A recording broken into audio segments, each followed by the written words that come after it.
to all those serving in the Army and the Marines and the Air Force and the Navy that you have the absolute right to refuse to take part in these criminal wars, and that's a right that all of you should exercise. You have no reason to go put your life on the line and kill and die for profit. We've been to Iraq, we've been to Afghanistan, and we know what these wars are really about. And we joined the military for many reasons. Because we need a college education, because we need a job, because we need health care. And then we joined the military, and they tell us that our enemies are poor people in caves in Afghanistan, or poor people in the deserts of Iraq. But we've been to those countries, and we know that our enemies are not other poor people abroad. Our enemies are the people that laid us off from our jobs, that denied us health care, that make it impossible to get an education. Our enemies are not in the poorest countries on the planet, but right here in the richest one. Now these wars, the occupations of Iraq and Afghanistan alone, are costing over $700 million every single day. This is a crime. Every single day, while so many of us are hurting. Well, I think all of us here, and the vast majority of people in this country, would agree that we can spend $700 million a day better than bombing people that we have no reason to bomb. We can spend $700 million a day rebuilding those countries we've destroyed. We can spend $700 million a day caring for the veterans we get home when they get home. And then we can spend $700 million a day giving every single person health care, a college education, a job, and a livelihood, and a home. That's what we need to be spending our money on. But this government is not going to do that. They're not going to use the money in that way. They're not going to end the wars. And they're not going to do it because it's not our government. It's their government. It's the government of the rich. It's the government of Wall Street, of the oil giants, of the defense contractors. It's their government, and the only language that they understand is shutting down business as usual. And that's what we're doing here today, and we're going to continue to do until these wars are over.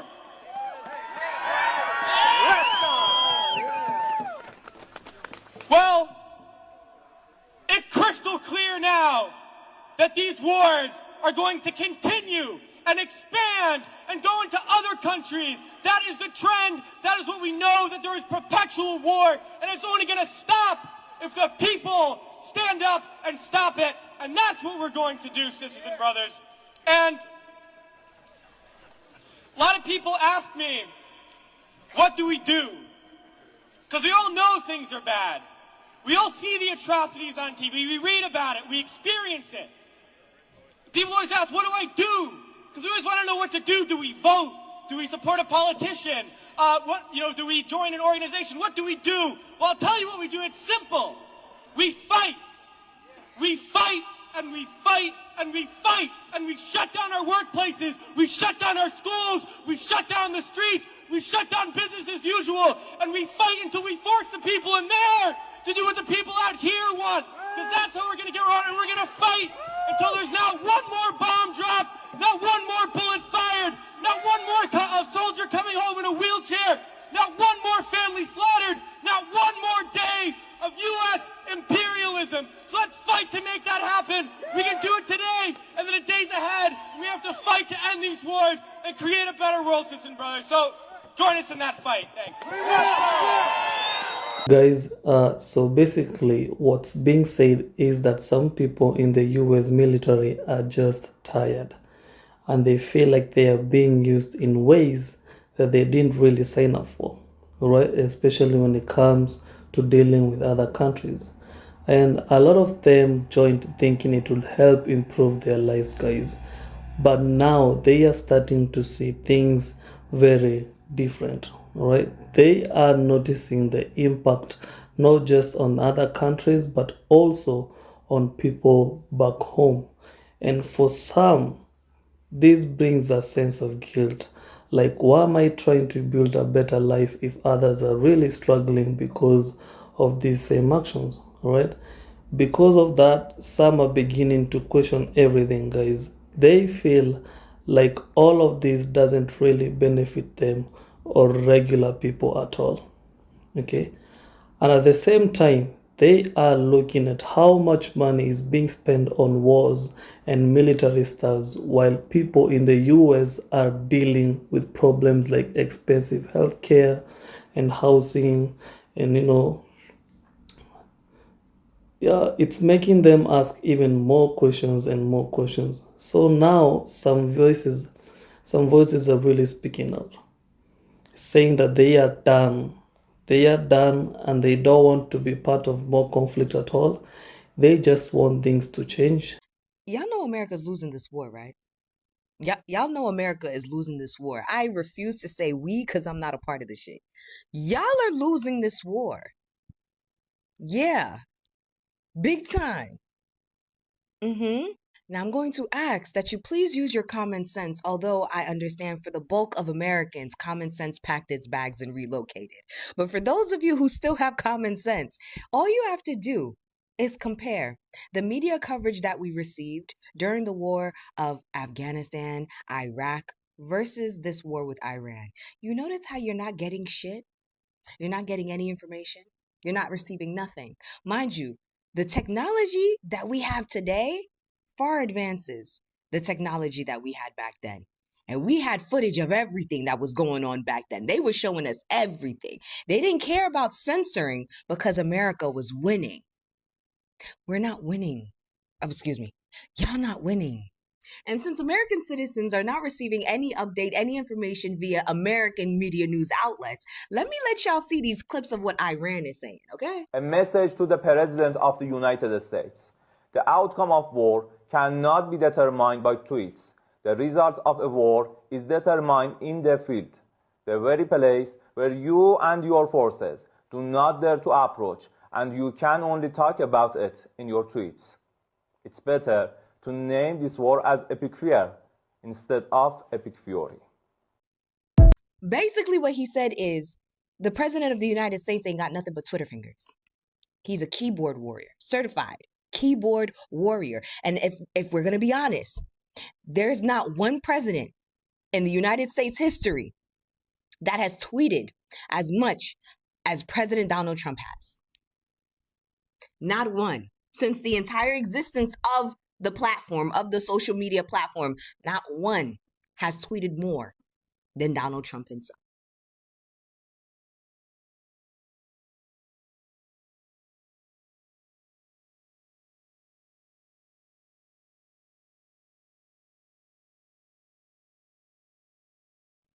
But not just that. Watch this clip too. این که ما میگوییم آتش بس نمیخواهیم نه به این دلیل که دنبال جنگ هستیم، به این دلیل که این بار این جنگ باید به شکلی تمام بشود که دشمنان ما دیگر هرگز به فکر تکرار این حملات و این تجاوز نیفتند. و من فکر میکنم تا همین الان هم درس خوبی فرا گرفتند. فهمیدند که با چه ملتی طرف هستند که در دفاع از خودش هیچ تردیدی نمیکنه و آمادگی داره که جنگ رو تا هر کجا که هست ادامه بده و به هر کجا که هست بکشه. Does that sound like a nation that is scared of the greatest military strength of the world? Because they're not. They're not. And they're defending themselves really well. They're quite successful, actually. Yeah. Since when have you ever heard any other nation talk to America like this? During a war. During war. Now we're going to call this portion of the video Information About Americans That Americans Don't Know, as we are all experiencing a great media blackout during this time. Within the first 7 days, the Pentagon reported to Congress that it cost the American government $11.3 billion to participate in this war. Within the first 7 days, $11.3 billion. We are now at day 18. Mind you, this is an investment that America will not be receiving a return on as they are losing this war. They're losing. Oh, and that's 11.3 American tax-paying dollars, by the way, wasted within the first 7 days of this war that we have no business being a part of. The United States government, via the Pentagon, reported that there's only been 6 United States casualties. Only 6 United States soldiers' lives were claimed. However, the media from Iran states that on March 4th, 500 American soldiers were killed. And then by March 6th, the number of American casualties were rumored to have reached the thousands. That's what Iran's media is stating. Meanwhile, ours is stating only 6 passed away, and it's 6 white lives. Can I quickly read to you guys a portion of an article that was written by an Israeli journalist discussing this war? I'm going to do it anyway, okay? All right, boom. Iran has destroyed the most valuable, expensive military bases, property, and equipment in the entire world. The American bases in Bahrain, Kuwait, Qatar, Saudi Arabia are amongst the largest military facilities in the world. These facilities have cost trillions of dollars over several decades to build. We are talking about the fact that the bulk of military spending that has been made over 30 years has gone up in smoke. We see radars costing millions, hundreds of millions of dollars, each being destroyed at an instant. We see entire military bases being abandoned and burned, looted and destroyed. And I'm telling you, as far as I know, the United States has never suffered such destruction in its entire history. This is an Israeli person saying this. When I say that Iran is dominating this war, I'm not lying to you guys. Did you guys know that they're still operating? As far as them still trading and selling oil, they're still operating. Meanwhile, it's been 18 days since the United States has had access to the Strait of Hormuz. Okay? Iran effectively shut off all access to that pass route. We can't get in. It's now 18 days of that. And they're still selling. They're still selling. If that's not an indication of Iran's strength and power and how weak America is right now, the United States, I don't know what is. Let me put y'all on to another power play from Iran, right? Reports state that Iran is considering allowing oil tankers in only if the cargo is sold using the Chinese yuan, not the United States dollar. Basically saying, I'll open this right back up, but we're not using your money. We're not using your money. Y'all understand that this is a move that helps eliminate reliance on the United States dollar, right? Further weakening the United States dollar, something that the United States is desperately trying to avoid, something that's currently happening, right? While boosting the yuan, the Chinese yuan, in the trading market. Now you probably would understand why the United States government wants access to Venezuela's oil, considering they knew ahead of time that they were going to do this. And they were going to deal with some backlash. 18 days, no access from oil in the Middle East. That don't sound like the big, bad, mighty America, the United States that I know. They'd go in there, guns a-blazing. There would have been how many people already deployed? How many troops already on Iran soil? But like their leader said, y'all don't dare. Y'all wouldn't dare to come over here. And just to solidify how deep, right, the United States is in, 3 days ago, the president of the United States, Donald Trump, the leader of the largest, strongest military strength in the world, asked for help from other nations in sending ships so that they could open up and get access back to the Strait of Hormuz. He started asking and stating he expected to get help from nations like UK, Canada, China, South Korea. The leader to the strongest military strength in the world is asking for help for a problem that he started and is now realizing he cannot fix. The American military is no match for what they got going on over there in Iran. He's realizing that. How you start a fight and now you getting your ass handed to you? Because that's exactly what's going on with America right now. That's exactly what's going on. I, for one, I'm looking forward to this. I'm happy that this is happening. It's about time that America, United States, gets knocked down a peg or two. It's about time. You understand? The downfall of America finally starts happening. So I'm happy. I'm happy that they're realizing that they done fucked around and now they're finding out.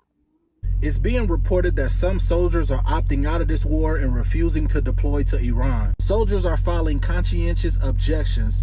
This is an objection to participate in war in any form. Every soldier has the right to object, and this can be based on religious, ethical, or moral beliefs. All Americans, I'm going to tell you in 90 seconds exactly what we're facing. You've all seen what's happening these days. Iran is promising brutal revenge. Our traditional allies in Europe and Japan are refusing to stand with us. And our military is taking real losses in the Middle East. Anyone with a brain can see it. The United States is heading for its first outright defeat since World War II. So it really seems like our U.S. military men are coming to their fucking senses because, baby, they are not wanting to go out there on that battlefield. They see what the fuck Iran, or whatever the fuck you call them, the damage that they have done. And they being Pacific. They said they ain't finna go up against no motherfucking Iran over Israel. Because this is not our fight. Now what Dookie Booty gonna do? He got people, he got his own military saying this is not our fight. I'm so glad that they're coming to their senses. What the fuck you wanna go out there and die? Get injured for something that ain't right. I hope that our military men stand on business with this, saying that they don't want to go out there into that damn bullshit because it's not their fight. Trump got these people over there and they don't want to be over there. Y'all, it's getting interesting. I don't know if y'all can hear that, but them gunshots is getting real close, y'all.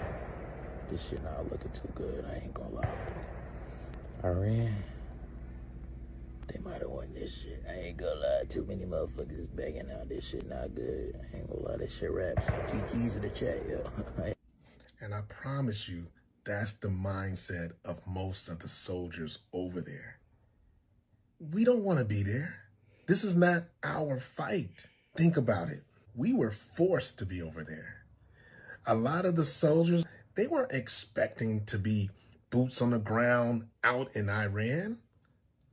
They have no reason to be there. So that's the mindset of a lot of our soldiers over there. The Iranian soldiers, now they have a reason to fight. They have seen what the United States have done to them. Schools being blown away, 150 plus children killed, their leader killed, and family killed. Now their new leader has a reason to take vengeance on us. So of course they want to fight us. Of course. We don't want to be there. It's just like World War II. The United States wasn't originally in the war. The World War II started 2 years prior to us getting involved.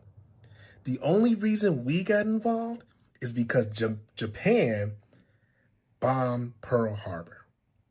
When that happened, the next day we were out and we had a reason to fight.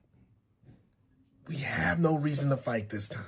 I do not want war with Iran. I don't care what a foreign government says. I don't care what paid influencers say. I do not care what the mainstream media wants. I do not care what the DC warmongering industrial complex wants. I do not want war with Iran. First of all, I have heard all of this before. I am an Iraq War veteran. I heard the exact same things being said when I was a 20-year-old kid being sent to Iraq. We were told that it would be over in a couple of weeks. We were told that this was necessary.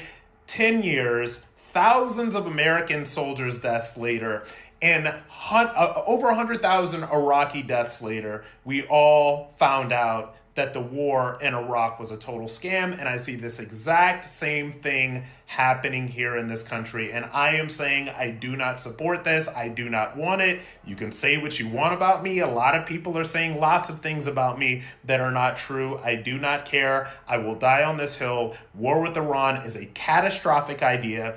You are being sold a lie. You are being sold the idea that this will be over in a couple of weeks. You are sold the idea that there will be no American troops on the ground. You are being sold an absolute lie so that warmongering evil people can get wealthier and quench their bloodthirst. So let me be clear how Rob Smith stands on Iran. No war with Iran, period.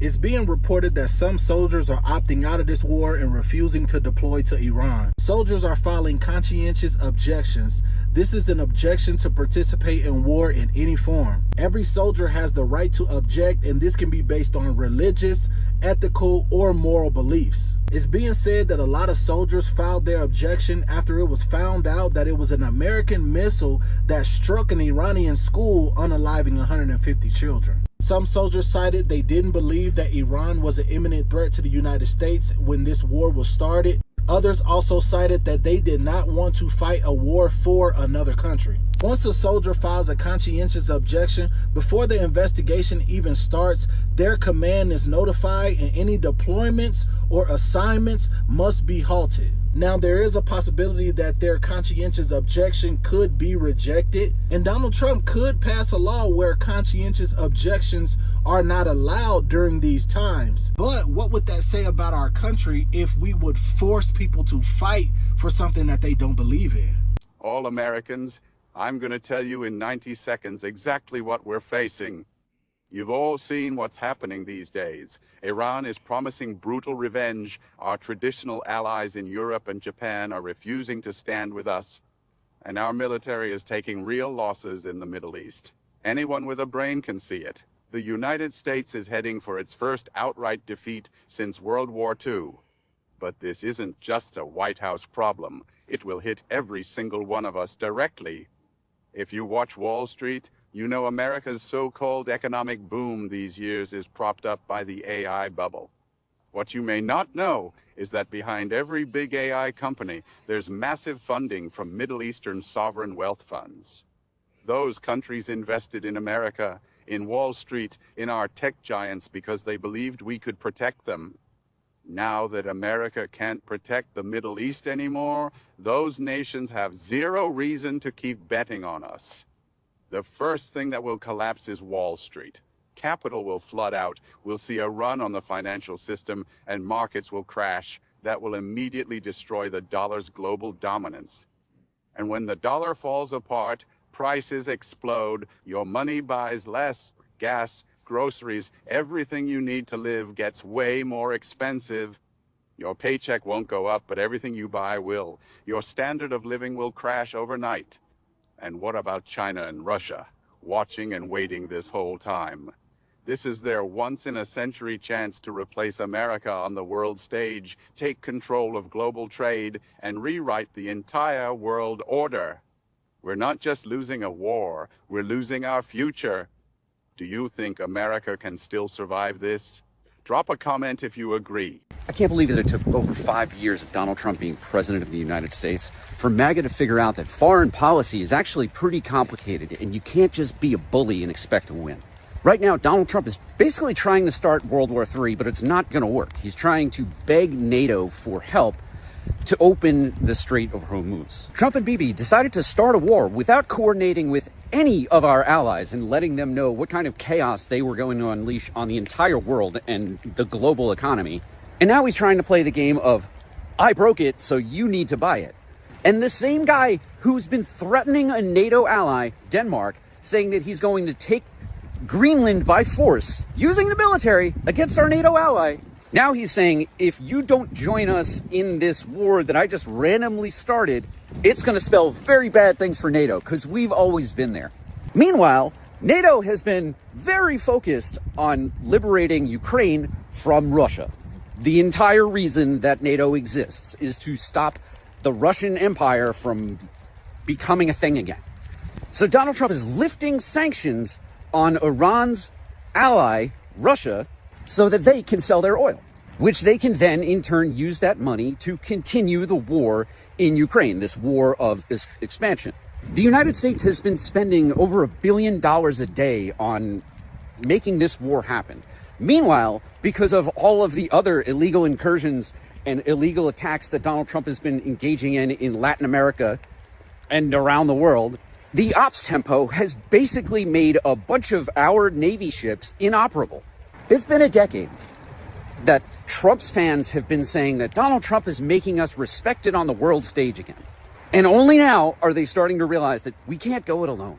And that Trump befriending our adversaries, authoritarians around the world, that might be good for Trump and the Kushner families so that they can personally enrich themselves.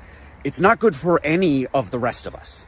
So because Trump and Hegseth have to learn things the dumbest and hardest way possible, the rest of us are going to be dealing with grocery prices and energy prices that continue to rise. Just last week, we had 2 domestic attacks that were inspired by the war that Donald Trump started overseas. And our allies overseas have realized they can't rely on us, so they're building alternative plans. They're planning for a world in which the United States can't be trusted, and not only are we not respected, we are becoming more and more irrelevant. So Donald Trump is now threatening European countries, saying if EU countries don't send some ships to the Strait of Hormuz and help us open that thing up, there's going to be consequences like you won't believe, and the U.S. is going to leave NATO. And the EU countries said, well, no, we good. And that's the appropriate response. And I think the EU countries understand that they are going to go into economic crisis, because an energy crisis, because of the rise of oil. But they also know that joining in with this American onslaught that was for no reason is going to make things worse for them personally. So I think it's the right choice for the EU and or the European countries to refuse to send ships to the Strait of Hormuz at Donald Trump's behest.